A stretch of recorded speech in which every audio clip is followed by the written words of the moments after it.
लोकसभा निवडणुकीच्या अनुषंगाने सेवा अधिग्रहित करण्यासाठी निवडणूक आयोगाच्या पोर्टलवर विभागातील कर्मचाऱ्यांची माहिती सदोष अपलोड करणाऱ्या संबंधित विभाग प्रमुखावर कारवाई करावी असे आदेश जिल्हाधिकारी तथा जिल्हा निवडणूक अधिकारी दिलीप स्वामी यांनी दिले आहे।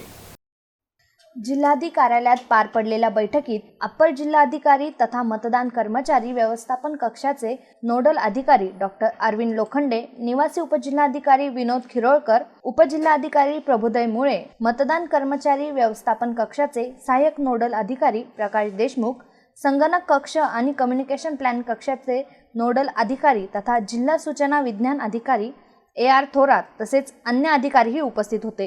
लोकसभा 2024 निवडणुकीसाठी विविध शासकीय विभागातील कर्मचाऱ्यांच्या सेवा अधिग्रहित करण्यात येतात। या सेवा अधिग्रहित करण्यासाठी निवडणूक आयोगाच्या ऑनलाईन पोर्टलवर संबंधित विभाग प्रमुखाने आपल्या अधीनस्थ कर्मचारी अधिकाऱ्यांची माहिती अपलोड करायची असते। ही माहिती अपलोड करतानाच त्यात दिव्यांग व्यक्ती, गरोदर, स्तनदा माता, अत्यावश्यक सेवेतील कर्मचारी, गंभीर आजारी कर्मचारी इत्यादी सदराखालील कर्मचाऱ्यांची सेवा निवडणुकीसाठी अधिग्रहित न करण्याचा पर्याय देण्याची मुभा विभाग प्रमुखांनाच आहे।